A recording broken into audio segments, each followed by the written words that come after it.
এটা হচ্ছে বইয়ে 15 নম্বর অঙ্ক। তো 15 নম্বর অঙ্ক দেওয়া আছে, এত বড় একটা সূত্র দেওয়া আছে, এই সূত্রের প্রমাণ। এই সূত্রটা ব্যবহার হয় যখন তিনটা সেট আছে, এই যে একটা দুইটা তিনটা সেট। তো এটা জানার জন্য প্রথমে জানতে হবে আমাদেরকে দুই সেট। তো দুই সেটের এই সূত্রটা আমরা কিন্তু এটাকে প্রমাণ করছি। এখানে দুটো সেট আছে, একটা এ এবং বি। এখানে আছে তিনটা সেট, এ বি সি, তিনটা সেট।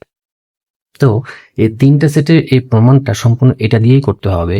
তো এটা একটা আমরা উদাহরণ দেখি। আমরা ছোটবেলায় অঙ্ক করছি যে a plus B whole square, এই ধরনের অঙ্ক করছি আমরা, a square plus 2ab plus B square. কিন্তু কোনো অঙ্কতে যদি এরকম থাকে a plus B plus C, তিনটা জিনিস থাকে, তখন আমরা কি করি? তখন আমরা কিন্তু এটার সাহায্যে এটা করি।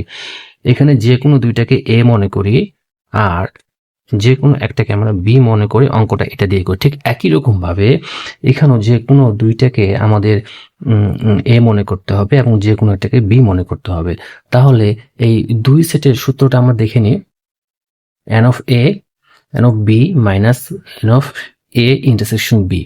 তাহলে আমরা প্রথমে ধরে নিই যে কোন দুটাকে ধরবো। এক্ষেত্রে কোন আমার সম্পূর্ণ ইচ্ছা, আমি ধরে নিলাম এই দুইটাকে আমি এ ধরলাম এবং আমি এটাকে বি ধরলাম।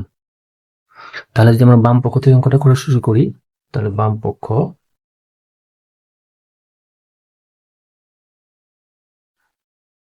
এটা হচ্ছে আমার বাম পক্ষ। তাহলে এই বাম পক্ষ থেকে আমরা অঙ্ক শুরু করবো। আমি এটাকে এ মনে করলাম এবং আমি এটাকে বি মনে করলাম। তাহলে আমাদের তাহলে কি আছে? এ এবং B, number of A, number of B, number of A intersection B. ঠিক আছে, নাম্বার অফ এ, এ মানে এখানে কিন্তু এই সম্পূর্ণ দুটো জিনিস, plus number of B, B মানে কিন্তু এখানে C, minus number of A, A মানে হচ্ছে এটা, এবং ইন্টারসেকশন, ইন্টারসেকশন মানে কিন্তু সি। হয়ে গেল। এরপরে আমরা যেটা করব, এখানে আবার সূত্র করছে এই জিনিসটা, এই যে এটা হুবহু এই সূত্রটাই করছে আবার। তো এই সূত্রটা আমরা প্রয়োগ করবো এখানে।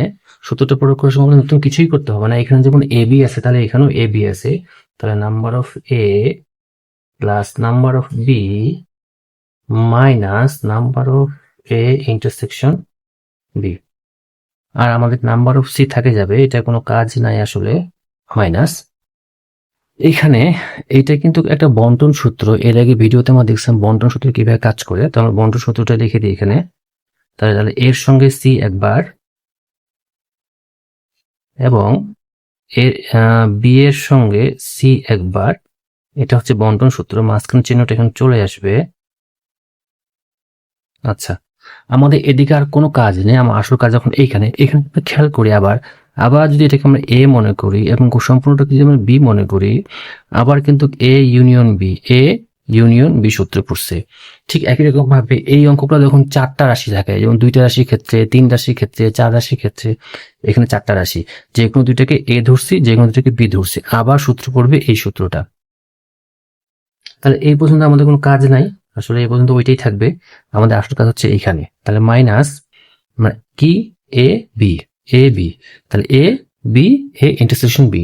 তাহলে এ মানে এখানে এ সি, প্লাস বি মানে এখানে, বি মানে এখানে এইটা, মাইনাস এ এবং বি। আচ্ছা, এ মানে এখানে এটা, ইন্টারসেকশন, বি মানে এখানে এটা, এখানে একটা এন থাকবে। তাহলে এখানে আমাদের থার্ড ব্র্যাকেট হবে। এই আবারও দেখি এই জিনিসটা, এটা এ, এটা বি। তাহলে number of A, number of B minus number of A intersection B, number of A, A মানে এই জিনিসটা, ইন্টারসেকশন বি, বি মানে হচ্ছে এই জিনিসটা। তাহলে এই পর্যন্ত আমাদের কোনো কাজ নাই আসলে, এই পর্যন্ত থাকে গেল। এখানে আমরা যে কাজটা করবো, আমার ব্র্যাকেটটাকে তুলে দিব। তাহলে নাম্বার অফ এটা হবে প্লাস আর মাইনাসে মাইনাস হবে, মাইনাস এবং মাইনাসে প্লাস হবে। এখানে যে আমরা খেয়াল করি, এখানে তিনটা জিনিস আছে, এ বি সি, এবং তিনটার চিহ্ন কিন্তু একই রকম, মানে সবাই সবার সঙ্গে কমন অবস্থায় আছে। যেহেতু কমন অবস্থায় আছে, তাহলে আমরা একবার এটাকে লিখতে পারি এ বি এবং সি দিয়ে। তাহলে আমাদের মোটামুটি প্রমাণ শেষ এবং হয়ে গেছে। এখন যে আমাদের কি ছিল, ওই মানে এই অংশটা ছিল, এই অংশটা মানে নাম্বার অফ এ ছিল, নাম্বার অফ বি ছিল, মাইনাস এই অংশটা ছিল। আচ্ছা, নাম্বার অফ সিটাকে আমরা আগে ভাগে লিখি, এই সেটাকে আমরা সামনে লিখি, মাইনাস এটা ছিল, number of A intersection B, এবার আমরা সাজিয়ে লিখি কি ছিল এখানে, বি এর পরে সি আছে, এ বি তারপরে বিসি আছে, এই বিসিটাকে আমি এখানে লিখি নাম্বার অফ বি সি, এরপর নাম্বার অফ এ সি বা সি এ একই জিনিস, এ সি এবং সি এ দুটো একই জিনিস, এরপর এই প্লাসটা, তাহলে plus number of A intersection B intersection C. সূত্রের প্রমাণটা হয়ে গেল, বাম পক্ষ সমান ডান পক্ষ প্রমাণিত। এটা কিন্তু একটা সূত্রের প্রমাণ, এবং এই সূত্রটা কিন্তু অঙ্ক করার সময় কাজে লাগে যখন তিনটা সেটে দেওয়া থাকে। অনেক সময় দেখবো তিন সেটের অঙ্ক আছে, কিন্তু আমি অঙ্ক করার সময় দেখবো ওখানে তিনটা সেট আছে এবং তিন সেটের ক্ষেত্রে অবশ্যই এই সূত্রটা পড়বে।